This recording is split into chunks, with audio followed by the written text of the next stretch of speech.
एक बार फिर से स्वागत आपका हमारे YouTube channel computer solution 24 with Anand में। आज की वीडियो में देखेंगे कि माइक्रोसॉफ्ट वर्ड, MS ऑफिस का जो पहला पार्ट है हमारा MS वर्ड, उसको कंप्यूटर में किस तरीके से स्टार्ट करते हैं और क्लोज करते हैं। देखिए, सबसे पहले हमने क्या करना है, कीबोर्ड से विंडो के साथ हमने R दबाना है। विंडो प्लस R दबाने से हमारे कंप्यूटर में रन कमांड एक्टिव हो जाती है। इसमें आपने लिख देना विन वर्ड लिखना है आपने और एंटर दबा देना है या ओके कर देना है। ये आपके सामने माइक्रोसॉफ्ट वर्ड ओपन हो जाएगा।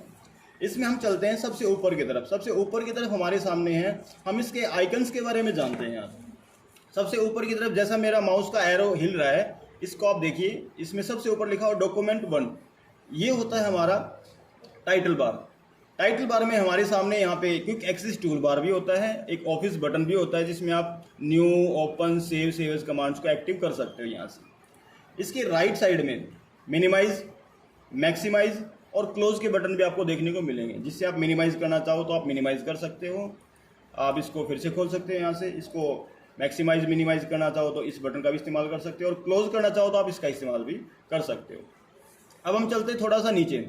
ये होता है क्विक एक्सेस टूल बार। यहाँ पे क्लिक करेंगे आप, इसको मिनिमाइज द रिबन को भी गायब कर सकते हैं। जैसे रिबन है हमारा, ये इसके नीचे होता है मेन्यू बार के नीचे। जैसे हम मेन्यू पे क्लिक करते हैं तो मेन्यू के ही रिबन होते हैं। तो अब इसको फिर से लाना चाहे तो फिर से ला सकते हैं। इसकी शॉर्टकट की कंट्रोल F1 भी है। कंट्रोल के साथ F1 दबाएंगे तो ये गायब भी हो जाएगा और वापस भी आ जाएगा।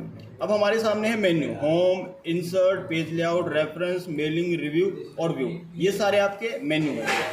आपको होम मेन्यू के अंदर देखा है कि आपके सामने कुछ कमांड्स दी हुई हैं, फॉन्ट, पैराग्राफ, स्टाइल्स।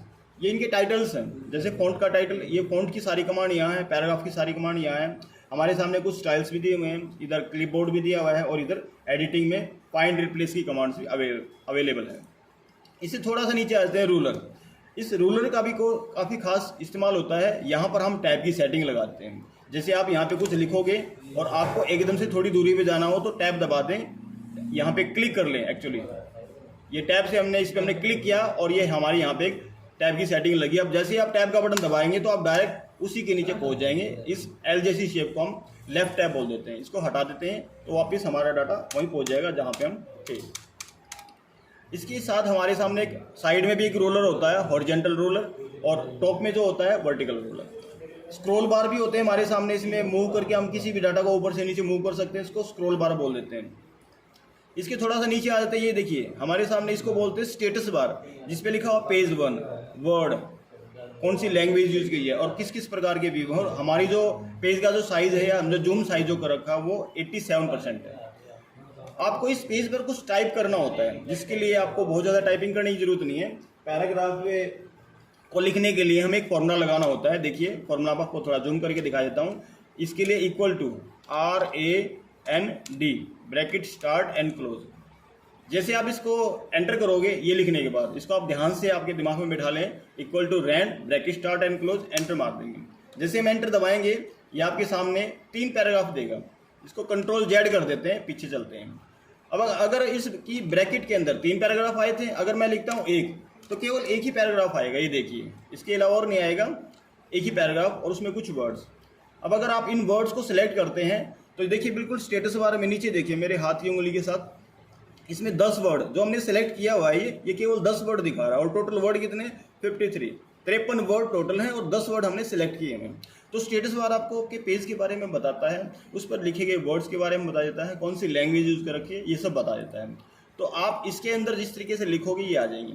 सबसे नीचे वाली पट्टी जहाँ पे हमारा स्टार्ट मेन्यू होता है, इस पट्टी को बोलते हैं हम टास्क बार। जो भी हमारे सामने एप्लीकेशन खुलती है, जैसे हमने वर्ड को खोल रखा है, ये जितने भी टास्क है, एक्सेल है, पावर पॉइंट है या और भी कोई सॉफ्टवेयर है, वो इस टास्क बार में आ जाते हैं।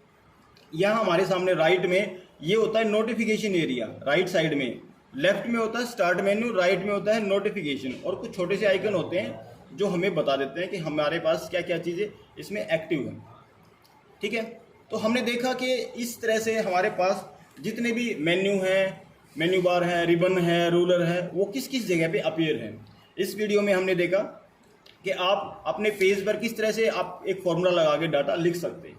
ठीक है, अब हम देखते हैं थोड़ा सा रूलर के ऊपर। अब देखो रूलर में हमारे सामने 2 चीज़ दी हुई है। ये देखिए, इसको जैसे मूव करोगे डाटा हमारा भी आगे की तरफ मूव होगा। इसमें हमारी जो ये ऊपर वाला है इसको बोलते हैं फर्स्ट लाइन के लिए। जैसे आप देखोगे इसको फर्स्ट लाइन आगे की तरफ मूव कर जाएगी, अगर मैं इसको पीछे करता हूँ तो पीछे चला जाएगा। और ये पीछे जाने के लिए हम लिख देते हैं यहाँ पे सब्जेक्ट। जैसे हम कोई एप्लीकेशन लिख रहे हैं तो सब्जेक्ट, ताकि हमारा डाटा थोड़ा सा आगे जाए। अब इसको बेशक आप सेकंड लाइन वाले कर्सर को ऊपर की तरफ से मूव करके इसको आगे ले जा सकते हो, जितनी दूर ले जाना चाहो ले जा सकते हो।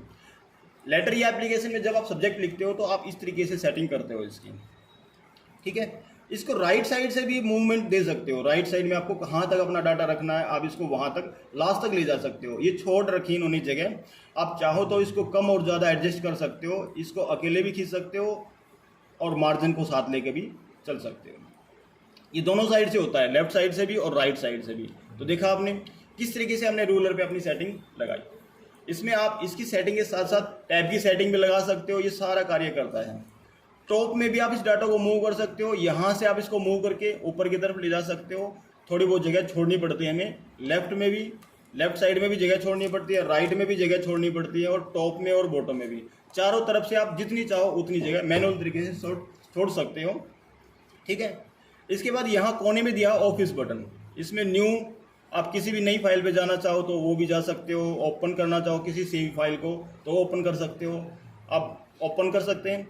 सेव, किसी भी फाइल को सेव कर सकते हैं। देखो जैसे मैं इन पे क्लिक करता हूँ, इनकी शॉर्टकट की निकल के आ जाती है आपके सामने। ये देखिए, सेव एज की शॉर्टकट की नहीं आई, सेव एज की शॉर्टकट की या बहुत सारी जितनी भी शॉर्टकट की है वो मैं आपको इसमें निकाल के दे दूंगा। उसके लिए आपको हमारे चैनल्स पे बने रहना पड़ेगा। इस वीडियो में फिलहाल इतना ही, धन्यवाद।